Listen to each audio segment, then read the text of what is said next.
بسم الله الرحمن الرحيم marka koobaad ilaahay aan mahad kale nagu sameeyaan qofta fadhiisana anagoo nabad qabna marka labaad maanta waxaan korfeysanaynaa maanta korfeyn baan wadnaa korfeynaa waxaan korfeynaynaa naadiga Sooyaal waxaan korfeynaa haduu ilaahay buugga la yiraahdo hogaaminta suuban ee uu qoray Dr. Cali Sheekh Maxamuud waxaana buuggan soo jeedin doona ama noo korfeyn doona Asathiil oo ah gudoomiyaha naadiga ahna qoraa iyo la fakaro cilmiyeed waxaan leeyahay Asathiil ku soo dhawow barnaamijka si fiican oo waxaan ka rajaynayaa si fiican buuggan ugu korfeyso naguna falanqeyso bulshadana waxaan ka naawilaya in cilmi badan ka faa'iideyna haduu ilaahay yiraahdo buuggan waxaa qoray doctorka siduu Fadxi sheegay Dr. Cali Sheekh Maxamuud baa qoray waxaana la yiraahdaa hogaaminta suuban baa yiraahdaa waa 6 cutub buuggiisuna waa 186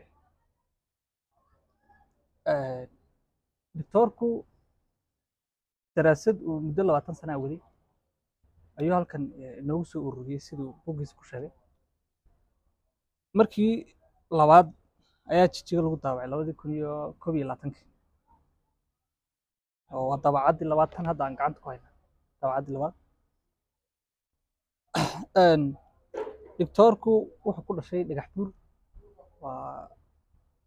waxa weeyaan dhashii dhagax buur weeyaan marka kadibna korkaas uu sii socday araarso maartay hadana waxbarashadii ka sii waday hadana jijiga ka sii waday hadana marka Suudaan buu dalka Suudaan buu ayuu wax ku bartay xaggaas marka heerar kala duwan ee waxbarashada qaar ka mid ah ku diyaariyay kadibna hadana deegaanka ku soo noqday oo marka jaamacadda jijiga marka hadda uu buuggan daabacayo jaamacadda jijiga ayuu macallin ka yahay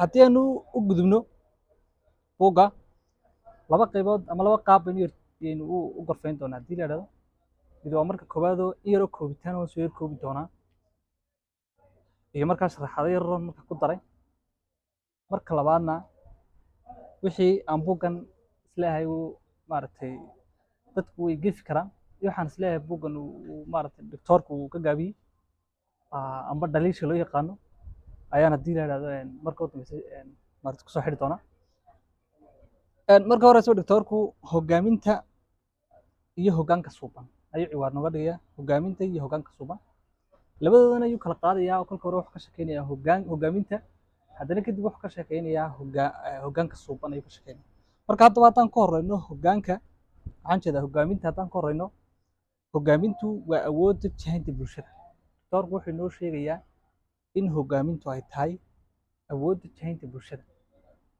awoodda lagu jihaynayo bulshada ee maaragtay si meel looga qaado meel kale loo geeyo ayaa markaa la yidhaahdaa hogaamin la yidhahdaa mar kale hogaamintu waa yoolka oo lagu gaadho sida ugu fudud meesha ay dadku hiigsanayaan oo sida ugu fudud lagu gaadho hogaamiyahoo dadka sida ugu fudud u geeya meesha uu isleeyahay hiigsiga u tahay dadka oo waxbay ka dheefayaan macnaha sida ugu fudud waxaa jirta marka uu hoggaan meel haysto uu xukumo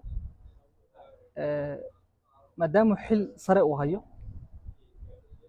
waayaha iyo nolosha ku xeersan iyo xukunka uu ku dhex jiro ma haddii tale la soo gudboonato waxaa imanaya markaa talooyin fara badan oo markaa haddii arrin la soo gudboonato waxaa imanaya talooyin fara badan matana qaataa marka waa in uu sida ugu fudud oo markaa yoolka u gaari karo marka oo talada arrintaa maaragtay arrinta markaa timidday soo food saartay waa inuu sida ugu fudud markaa u dhaafi karay qofka hogaaminta markaa ama waa waxa sida ugu hogaamintu waa waxa sida ugu fudud loogu dhaafi karay markaa arrintaa taagana saas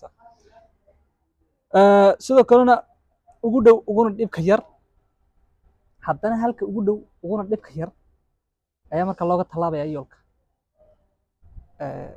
oo hogaamintu haddii ayna marka hogaamin wanaagsan ayna markaa jirin waxay noqonaysaa in loo soo wareego oo meelo aan munaasab ahayn markaa la maro laakiin sida ugu dhibka yar iyo weliba sida ugu dhow ayaa marka yoolkii loo gaaraya marka hogaamintu ay markaa meesha ka jirto sidoo kalena hogaamintu waa in markaa ay noqoto isku kalsooni, wadajir iyo iskaashi. oo hogaaminta waxa keenaya isku kalsoonida, wadajirka iyo iskaashiga. waa wax markaa keenaya. haddii uuna markaa aynan hogaamin sixii meesha ka jirin, waxay noqonaysaa in iskaashi iyo markaa kalsoonidii iyo wadajirkii nidaamkii la heli waayo ayay noqonaysaa. marka hogaamintu waa midda markaa sababaysa in wadajirka iyo qaabka wax loo wado. qoraagu wuxuu sharaxaad inooga bixinayaa isagoo af soomaaligeena u celinaya hogaamintu markaa waxay tahay af soomaali ahaan wuxuu inoogu celinaya marka awrkii qofku intuu gar qaado dadna uu awrku daba soconayay uu dadna la soconayay marka hogaankuna u dhexaynay ayuu inoogu celinaya. hogaamintu waa taas. marka awrku wuu daba socdaa, dadkuna ruuxuna wuu hor socdaa. marka sidaas si lamid ah hogaanku dadka wuu hor socdaa, dadkuna markaa way daba socdaan. hogaamin iyo kaxayn ayaa markaa iska soo horjeedo markaa maaragtay lidisku ah. oo hogaamintu waa in dadkii la hormaro, kaxayntuna waa in markaa dabada laga kaxeeyo. tusaalaan awrka haddii dabada laga kaxeeyo waa la kaxaynaya. marka awrka waa la kaxaynaya, laga yaabo in qasab lagu kaxaynayo, laga yaabo in markaa hawlo badan iska jiraan. sidaas si lamid bulshada haddii la kaxaynayo waxay noqonaysaa waa dabada laga wada. waa sida kalitalisyadu ay markaa sameeyaan, miskiinta xoog lagu kaxeeyo in markaa qasbo la kaxeeyo. laakiin haddii la hormaro sida awrka loo hormarayo kale, haddii bulshada loo hormaro qaabka loo wado waxay noqonaysaa in bulshadii loo gaamiyo ay markaa noqonayso. waxaa bulshada lagu hormarayo loo kaxaynayo iyadoo raalli ka ah oo qaabkaas oo wanaaga ayaa markaa la yidhahdaa hogaamin la yidhahdaa markaa. intaa haddaan ku dhaafno hogaaminta, qoraagu wuxuu haddana inoo soo qabanayaa hogaamiyaha suuban. mar haddaan fahnay hogaamiyihii, mar haddaan fahnay baan ujeedaa hogaamintii, haddana waxay noqonaysaa inaan fahno maxay hogaamiyihii. hogaamiyuhu waa midka dadnimadiisa ku saameeya dhaqanka dadka uu hogaaminayo. dhaqan fiican oo wanaagsan oo dadka wax ku ool ah oo ummadda u khushuucda ayuu la imanayaa. kadibna wuu saameynaya. marka dhaqankiisa ayaa saameynaya, dadku deedna markaa way dabagelayaan.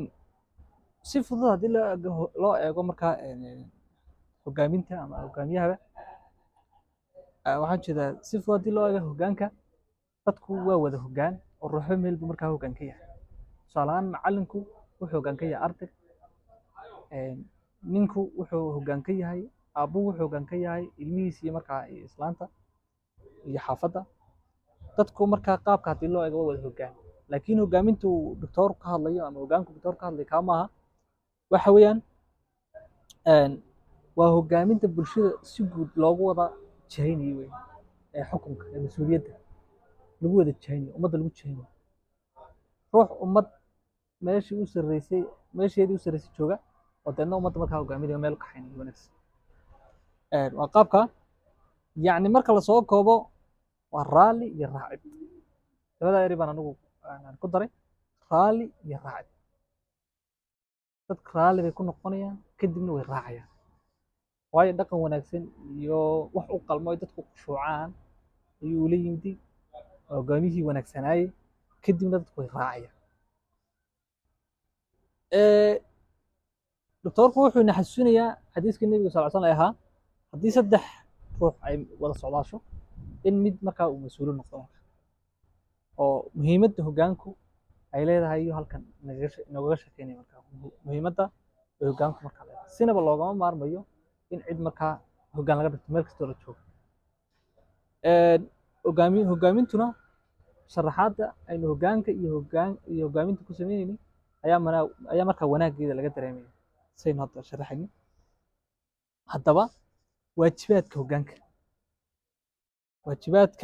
hogaanka saaran. hogaanku waa inuu dadkiisa ku dhiirigeliyo waxtarka. wuxuu inoogu taxayaa qodobo gashi inoo noqon karaya oo uu inoo sheegayay in hogaanku waajibaad ahaan ay tahay inuu qabto waajibaadkiisa. waxaana qaar ka mid ah yihiin inuu dadkiisa ku dhiirigeliyo waxtarka. wax kastoo waxtar u leh ummadda inuu u sheego, ku dhiirigeliyo, ku dadaalo inay waxtarka heer ay waxtarsan karaan inay gaadhaan markaa. Inuu ka qayb qaato isbedelada wanaagsan. Dadkiisu halka ay taagan yihiin meel ka sii fiican oo ka sarreysa inay gaadhaan waa inuu ka qayb qaato. Waa waajibaadyada saaran hoggaanka. Inuu diyaariyo hoggaaminta berri. Maadaama isaga iyo inta ku xeeranba laga yaabo inay markaa xilkaba laga qaado amaba haddii loo daayaba uu cimrigu markaa